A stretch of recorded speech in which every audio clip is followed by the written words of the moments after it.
And this was the agreement between the military council and the Islamists and all major parties in the country. How did this change? How did this change from end of 2013 to June 2012? I will tell you something. Last November, when I was in Cairo, young people were making a tattoo on their bodies.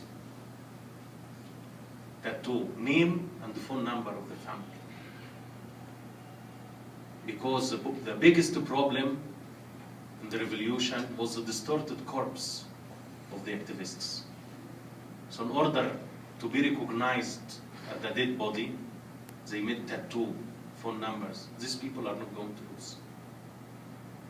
And to be realist, 65% of Egyptian people under 35 years old. We are a very young country, and the future is ours. And we are fighting our battle. This 1.5 years is my evidence and my source of hope. Because if we think in traditional terms, this revolution would be ended now. Major political parties, together with major Islamic forces, together with Supreme Military Council, the remains of the former regime, all of them, they agreed about something, and these young demonstrators always were able to change it. The Egyptian parliament lost its credibility. Why? Because the budget of the state was copy-pasted from Mubarak, without any social reform. So these young activists have explained this to laborers, and in Egypt, every day there is tens of protests and sit-ins by laborers, employees. Now, for the first time in Egyptian history, everyone stands for his rights. I don't care if I get my right, because I am standing for my rights. And the people, about the hunger, during the revolution, I was in the square, and the center of the square was very safe, was not dangerous, like the main exits, if you remember, Muhammad Mahmoud, Qasr al-Ain Street, Qasr al-Nil. These exits were very dangerous because usually thugs come, kidnap people or kill people, shooters over buildings, kill people in front lines. I was in the center, and when they say there is an attack from the exit of Qasr al-Nil, when I go to run, these very poor, hungry people say to me, no, you stay, you have a brain, we need your brain. And after I saw that dead bodies coming back. So I cannot give up hope because I lived this experience. Celebrate when the army is back in the barracks. They will. Let me just sort of add to Wael's very, very thoughtful sort of comments. There's a lot of reason to be optimistic. If you just roll back the clock 1.5 years, prior to December 17th, 2010, it would have been unthinkable if you were to tell any Egyptian or Arab that we could talk about a demise of the 30-year Mubarak dynasty, or that Ben Ali would, I mean, people just laugh at you. Nowadays, it's a reality. That's an incredible change. It's an incredible change because the proverbial wall of fear that keeps people divided, keeps them isolated in their own little communities is broken down. Now Egyptians are mobilized, Arabs are organized, they are going out in the streets. Over 1,000 people have been killed in the Egyptian Revolution. Maybe another 1,000, 10,000 are going to have to die before the military agrees to relinquish power. I mean, I totally agree with Wael that we're just at the beginning phase of the revolution. I mean, the phrase Mubarakism without Mubarak characterizes what's happening in Egypt today. The same old, cast of characters are still in power, but the thing that's changed is now people are no longer fearful. They're going to go out into the streets, they're going to organize, they're going to pressure. You have an election that have taken place. You may not like the results, but the good thing about it is that an election has taken place. People are actually voting for the candidates that they want. There is supposed to be a transition. There's going to be another election in a few weeks. And you can clearly see that the military that was reigning supreme, that had no fear, are now really trembling. They're scared of the population. They're trying to hold back the tide of popular pressure. And so, you know, there's a lot to be optimistic, but at the same time, we have to be cognizant there's a lot more left, a lot more hard work that needs to be done before we can claim victory. I think if you look at Tunisia, you see a lot more optimism there. So, you know, with respect to the Arab Spring, we really have one country that has begun the transition to democracy. Egypt, as Wael correctly said, you know, the revolution is still ongoing. You know, it's not over yet, and the big battle is with this military. And so, all power to the Egyptian people who continue, despite the economic deprivation that they're feeling, despite the very serious risks of injury, arrest, torture, and death, continue a year and a half to come out into the streets. I think that's from the perspective of history something to be very optimistic about. They will not wait long, because 24th of May, the process of presidential election will start. I'm an old man. Question, how much time do we have? 2 weeks. One more question, I think. The organizers are telling us we have time for one more question from the audience. Yes, there's a woman there in the room. I am Kenz Ismail from Engineering Department.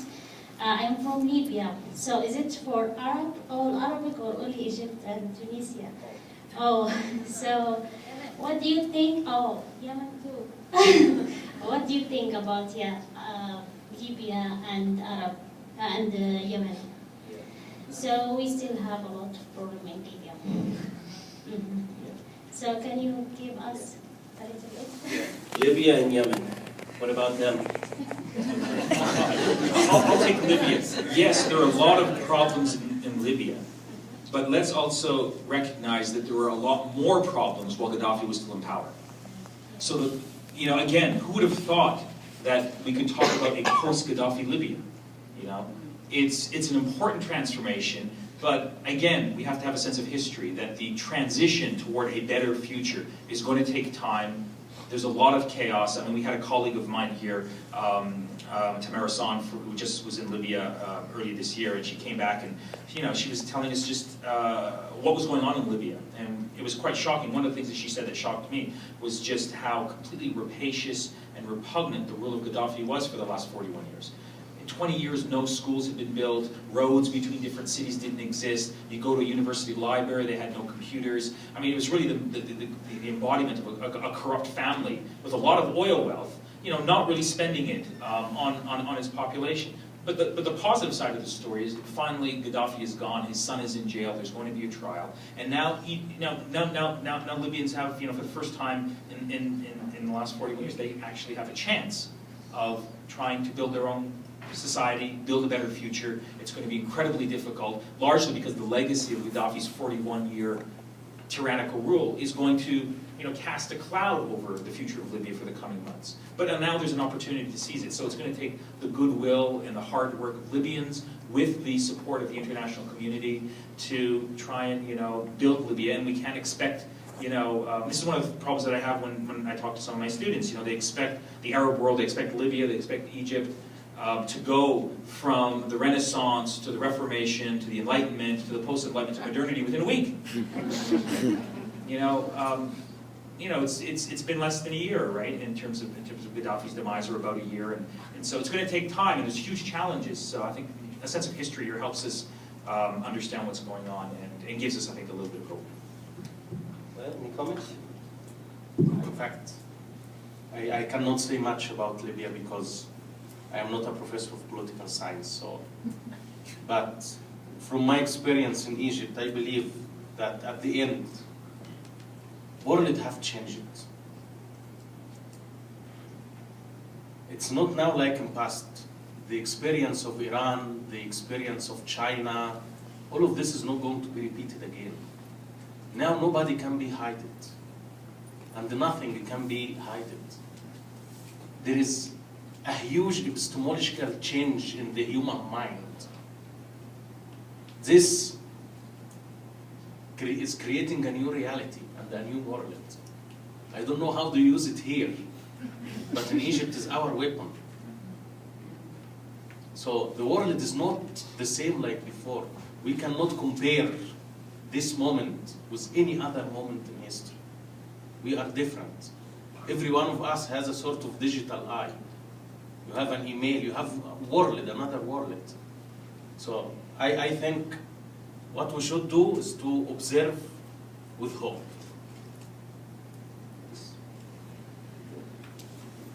Thank you, both of you.